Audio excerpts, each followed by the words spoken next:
let's translate that into reselling, where you have some of the best margins. I love reselling because you can find something for $1 and sell it for 50. You understand where I'm going. Now, that doesn't happen all the time, but we have to think. Let's say we have $2 and we sell it for 14. Take away the fees and you're down to, let's say, 8. You take 2 into 8, that's 400%.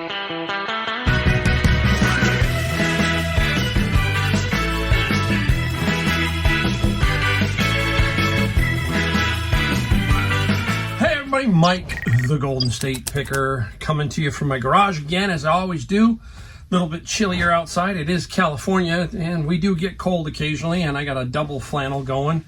No heat in this garage. That's okay. It works out. It's not too bad. It's just kind of one of those foggy, dreary days outside. Didn't go to the flea market or anything. Got a shoulder problem. I have no idea. I pulled a muscle or something. I was trying to do more exercise. I'm getting older. So, you do that hunching. So I'm kind of trying to do the shoulder, and I think I pulled something. I'm telling you, killing me. When you get older, the things just start breaking down and trying to improve, and I still get a little dinged up. So it was pretty bad last night, getting a little bit better. Seems better when I'm standing. So hopefully this muscle will tame itself down today. That's what I'm hoping for. But we're going to give you some stuff we sold. We're going to talk about a few things that we found. Heavy book day today. It's interesting. We've got a couple of cool things, so stick around for the cool items. I always like everything. This is a bread and butter type day.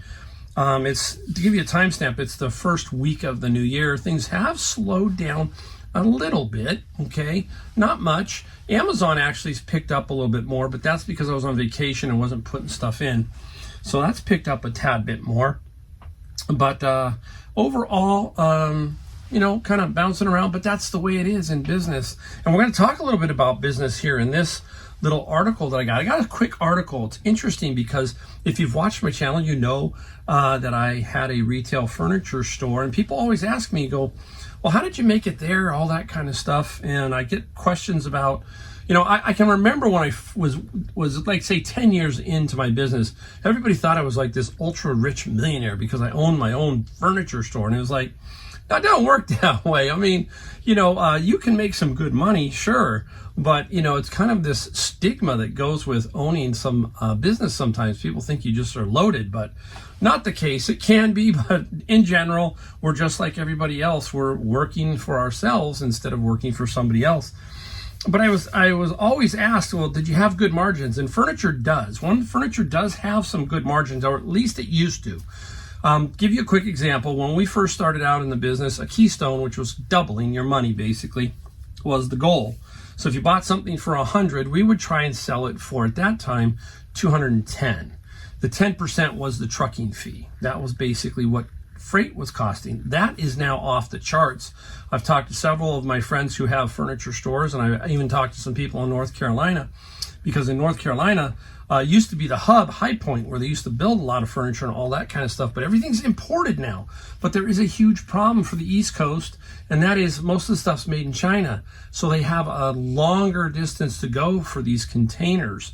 They have to get offloaded either in California along the coast and then railed across, so there's an extra expense.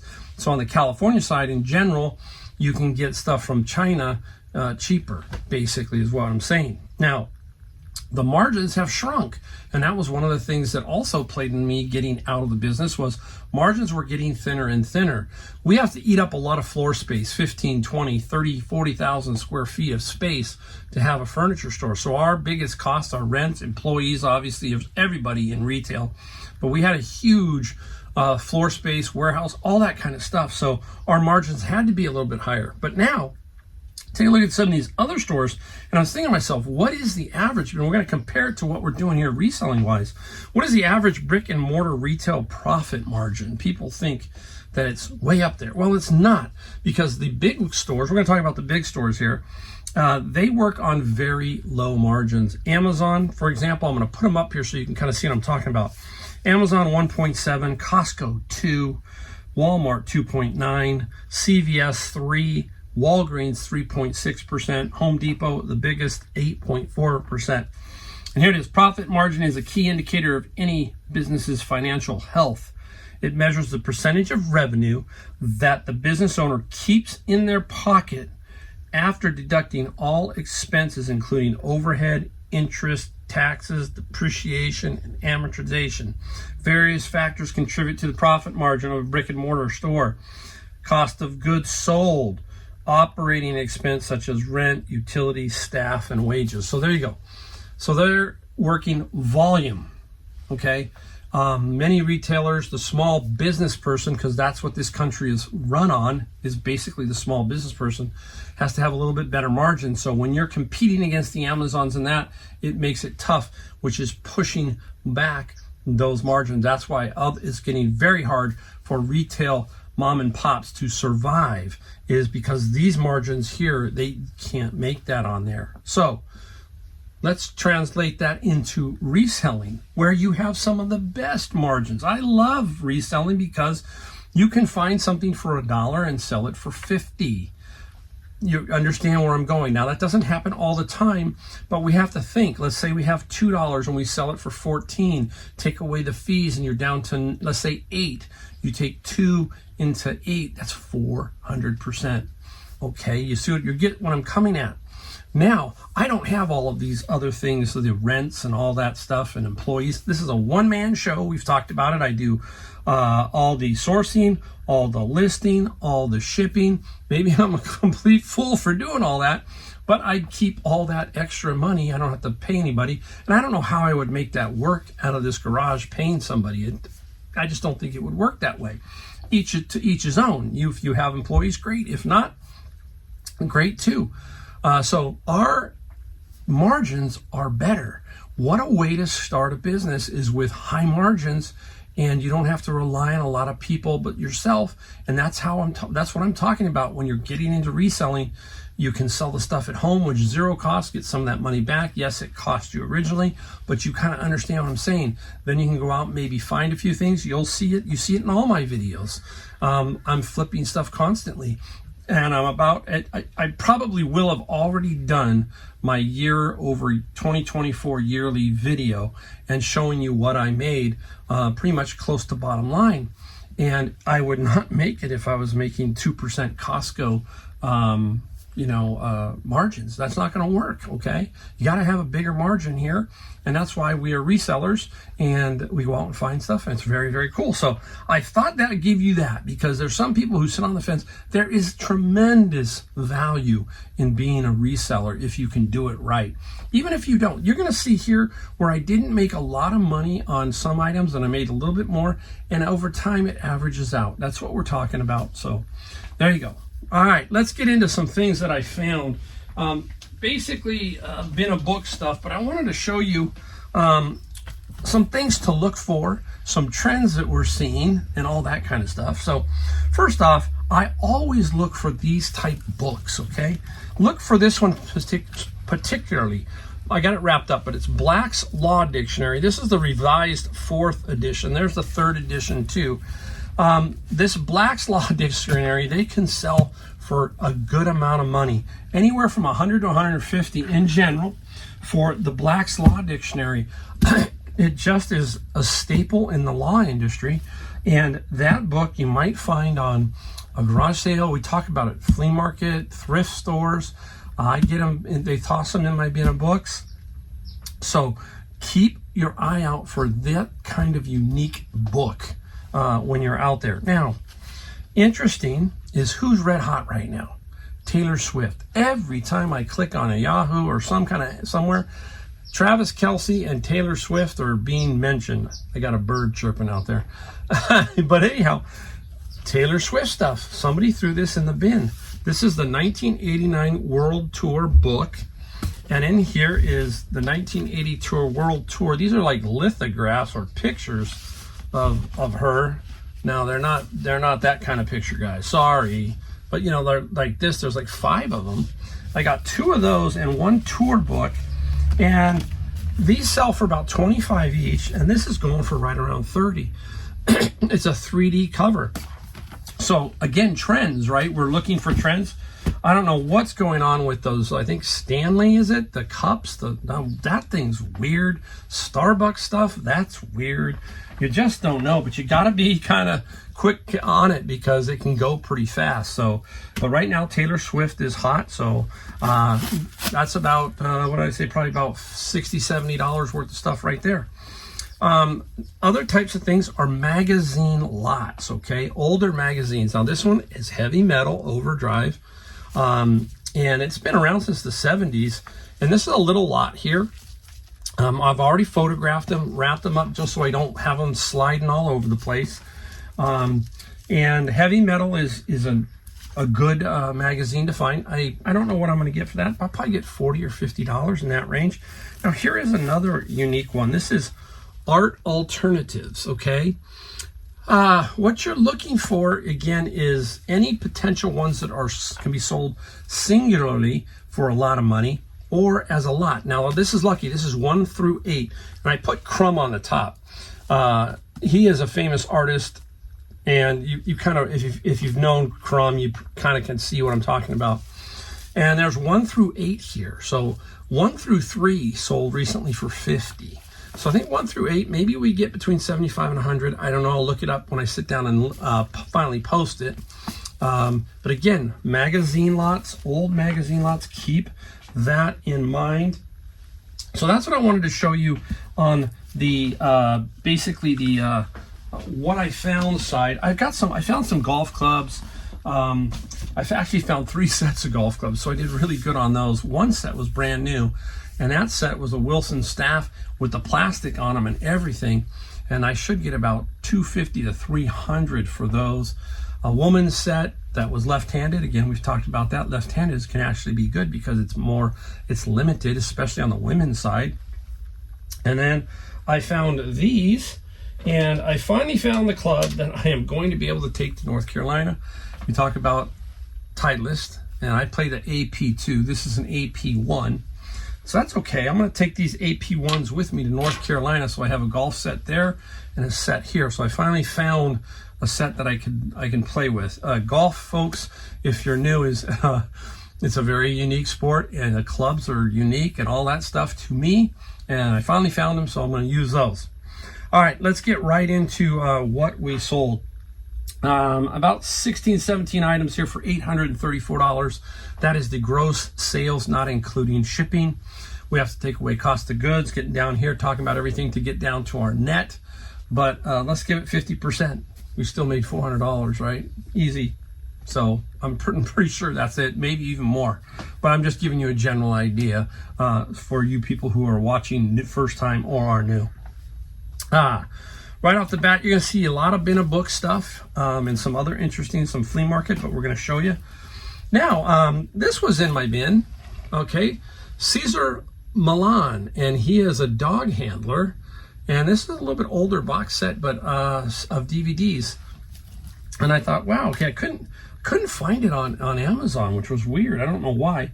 But I sold it on eBay, and we got $40 plus $8 shipping for the Cesar Millan. I'm gonna have to make the stack back down here. Let's stay away from bin for a second. Nice. This one came out of my Honey Hole thrift store. I got a lot of stuff, and I mean a lot. It means like maybe 6, 7, 8, 9 items lotted together. And this is a little Sony microphone.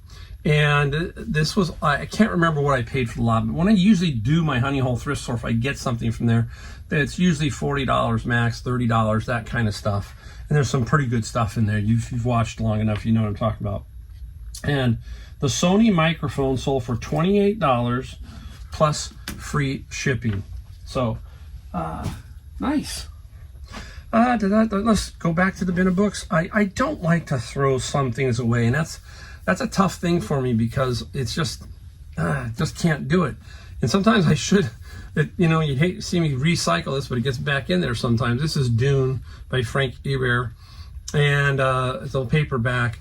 Nothing fantastic, but it does sell. And that is the key here is, can you sell it and make anything? So I'm trying to get those bins paid for, right? They're about $100 basically for a bin.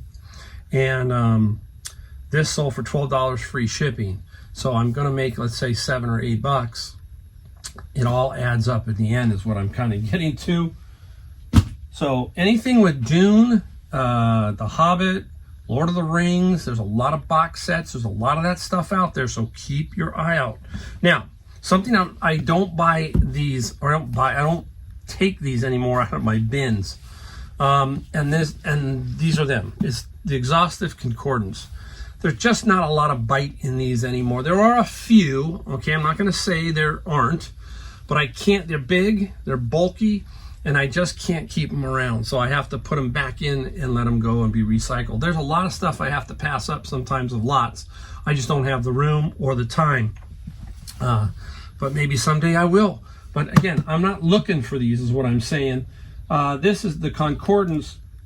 Didn't go for a whole lot. It went for $20 plus some free shipping. And that took a while to sell. You know, it just didn't happen overnight. That thing took quite a while. Let's stretch out over here. Let's go to this. This is for my friend's locker, another game. This is Colonial Diplomacy. And the Avalon Hill Group, that game company, is very popular. And this one sold for, where did it go? If I can find it. 23 plus 19 shipping. And if you've been around and watched enough, you know that I got the locker for $2,800, over $10,000 in gross sales on it. A lot of games. There were like, I don't know, 100 there, and I had 100 from a lot that I got at Savers a long time ago. So I had over 200 games that I'm working through, but we're working through constantly. I got another 6 or 7 going up. Just continually put those up. And if you remember what I said, if I had 1,000 items in this locker and they were all at $20, that's a $20,000 locker. And it's eventually going to get to at least 15 to 20,000 is what it's going to finally end up being. Now, let's just go to an older set. I gotta see what this one is. This one is just some older classic books. Again, I don't like to throw them away, but these sat around for a while. So on this particular run here, I took a lot of offers because this stuff here is like pure profit at this point for me. I've had these around a while. Time to move them out. They came out of my bin of books, and not to hold on to them. $25 plus $10 on these classic books. Now, let me turn that around. Understand that old does not mean a lot of money. Some of the newer stuff can go for really good money. Some of the older stuff does, but it's very difficult to find that one book or that one book series that is worth a big haul, basically, or a lot of money. It does happen, and I'm constantly looking for it, but it just doesn't happen all the time. You'll see more of like this one is what I'm talking about. This is another trend that is going on right now. And by trend, I mean something came out that is triggering people to look for this. The movie Willy Wonka and the Chocolate Factory, okay? Or Charlie and the Chocolate Factory as it's called, by Roald Dahl. And this is a first edition. Now there are several of these. Again, when you look at what's first edition and what's not first edition, it's all about that page, the title page, all that kind of stuff. Well, the copyright page. I'm trying to see if I can show it to you. It says copyright 1964. Okay.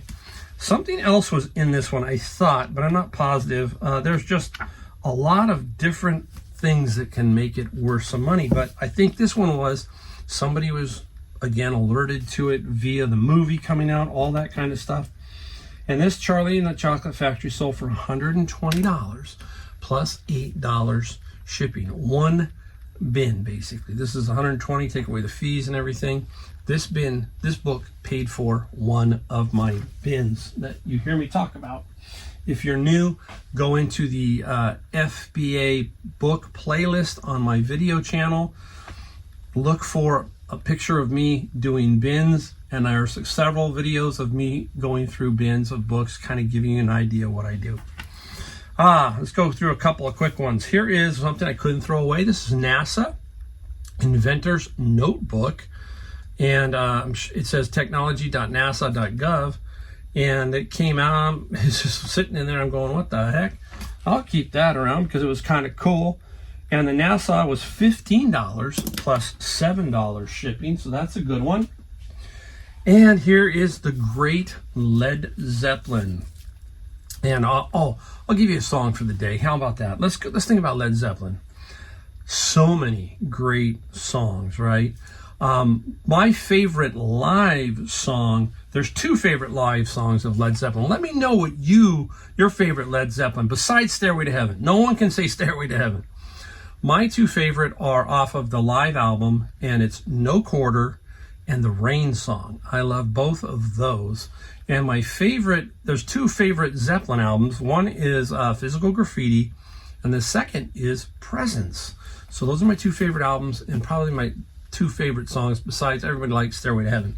But here, two books, The Hammer of the Gods and Led Zeppelin biography. Okay, 2-book set.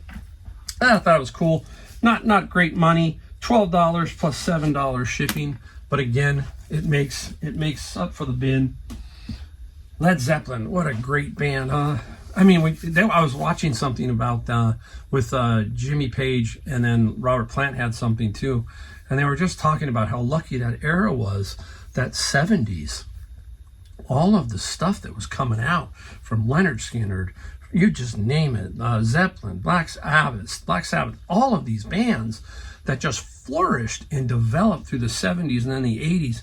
We are so lucky if we grew up in that era to have heard all of that music, and it's changed so much now. I'm not knocking it now, but there was something about that era of the 70s from my standpoint. All right, textbooks. Another great find. Keep looking for them. This is Developing Multicultural Counseling. $50 plus $8 shipping. Nice little book. All right, let's not have anything avalanche on me. Okay, I got a science fiction lot. You see me talk about the lot sometimes, I find, and I put up a pretty good sized lot, 200 book lot of science fiction. But I peeled out these. And these are by Van Vogt, A.E. Van Vogt. I hope I say his name right. Boom. So I took that and put that as a lot by itself so I could help offset my bin. And that was $40 plus $11 shipping. So almost half a bin on these two here. Now, real quick, this is these little book sets. These are great too to find. This is Stick Dog, an 8-book set. Now, Stick Dog is not a lot of money on Stick Dog, $15 plus $8. But these are things you can find at garage sales.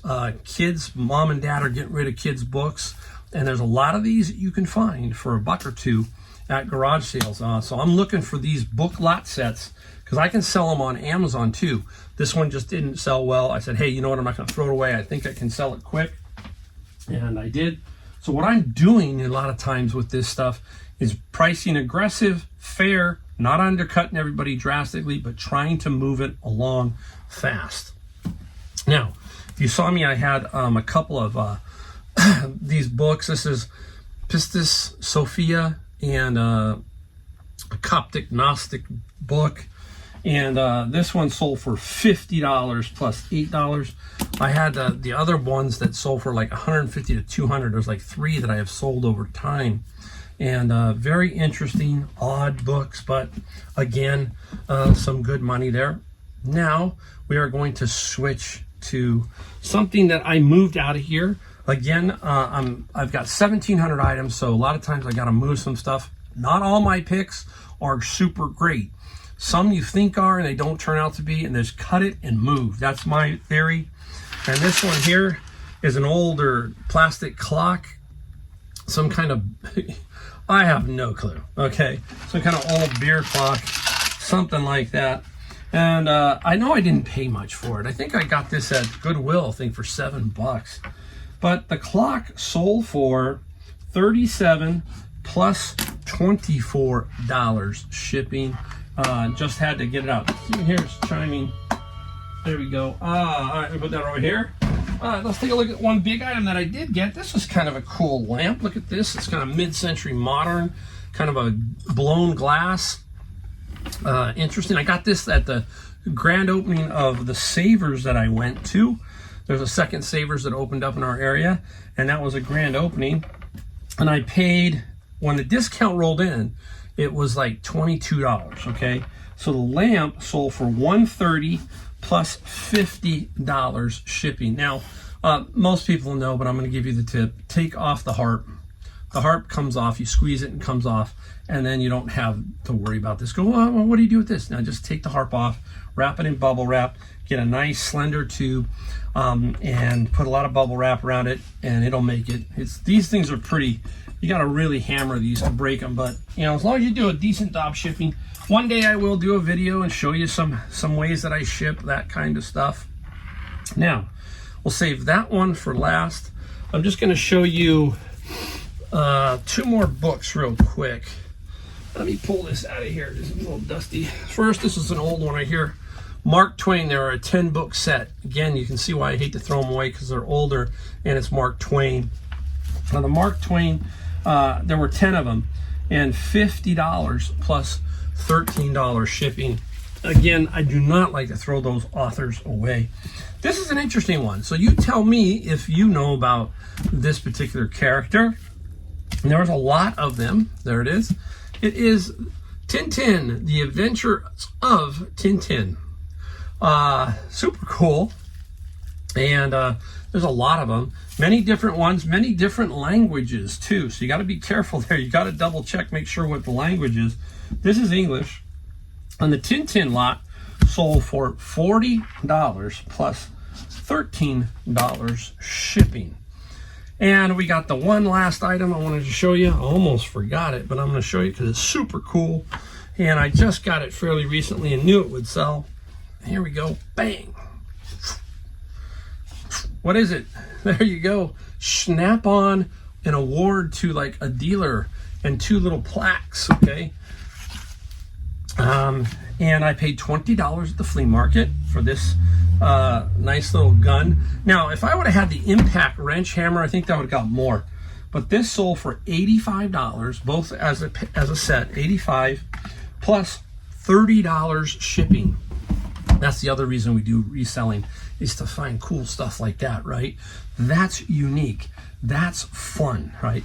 Books to me are my bread and butter, that, you know, but I do find some very cool books. You have seen that. And that's why I do the bins, because you just don't know what's inside of them. But the Snap-on was a cool find. Very cool. So there you go. That's it for today. $834 worth of stuff. Makes me happy. Hope it makes you happy to watch my videos. Get something a little bit from my videos every single time you watch. And I appreciate everyone. Again, don't forget, we need to hit the like, the subscribe, and the bell notification. All that does is just help us get this to more people. Thank you again, and I will see you in my next video.